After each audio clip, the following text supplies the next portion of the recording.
नमस्कार. दिनांक 24 ऑगस्ट. कथेचं शीर्षक आहे लग्न करू नये.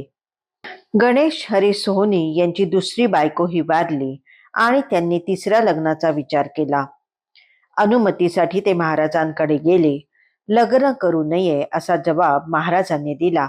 तरीही त्याकडे कानाडोळा करून सोनींनी बडोद्यात जाऊन तिसरे लग्न केलेच. परिणाम असा झाला की लग्नानंतर 8 दिवसांनी जिनात उतरत असता सोनींची पत्नी पाय घसरून पडली आणि जन्माची अधू झाली. गणेशहरी सोनी यांच्या तिसऱ्या लग्नाला महाराजांनी अनुमती दिली नाही हे व्यवहारदृष्ट्या योग्यच झाले. गणेशहरींच्या नशिबी संसार सुख नव्हते. आधीचे 2 संसार अल्पावधीत संपले होते आणि आता त्यांनी आयुष्याची मध्यावधी गाठली होती. त्यांच्या जीवनाचा सूर्य आता उतरणीला लागणार हे उघड होते. प्रपंचाची आस न धरकता परमार्थाकडे त्यांनी वळणे आवश्यक होते, पण आसक्तीच गेली नसल्याने त्यांना प्रपंचच अधिक गोड वाटत होता.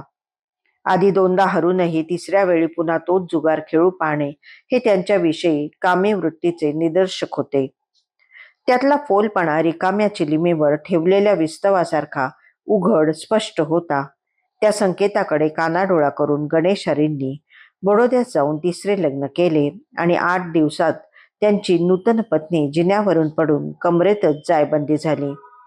जन्मभराच्या तिच्या अपंगपणाच्या स्वरूपात गणेश हरींची चिंता, काळजी आणि निराशा यांचेच ओझे आपल्या डोक्यावर घेतले. आता परमार्थाच्या दृष्टीने ही लीला पाहू. गणेश हरी सोनी हा एक विषयी कामी जीव आहे.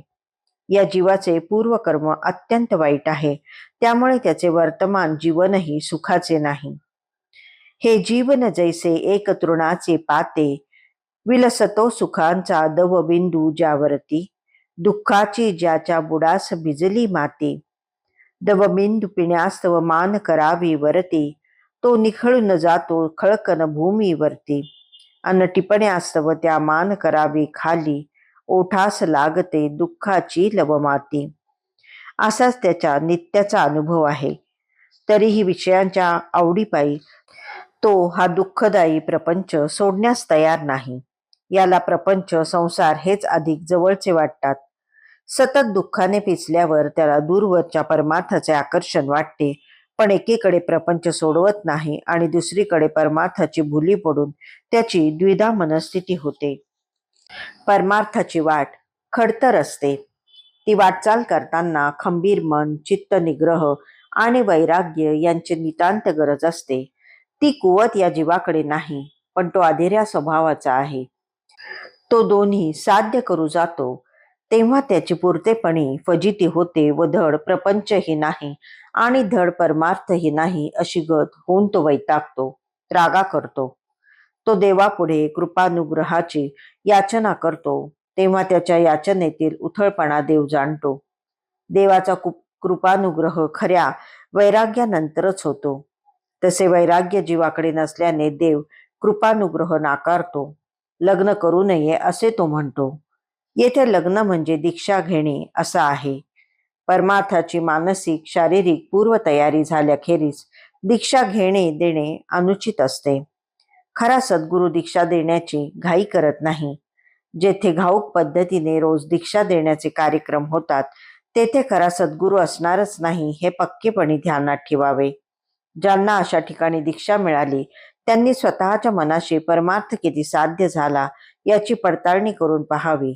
असो, गणेश हरीसारखा उतावळा जीव पूर्वीचे 2 प्रयत्न असफल झाले असतानाही आणि तिसऱ्या वेळी अनुमती मिळाली नसतानाही अन्यत्र जाऊन पुन्हा एकदा दीक्षा घेण्याचा अनुचित प्रकार करतो.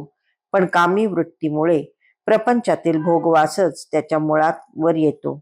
अल्पावधीतच त्याचे दीक्षितपण आणि परमार्थीपण सारेच जिन्यावरून गडगडत यावे तसे कोलमडते.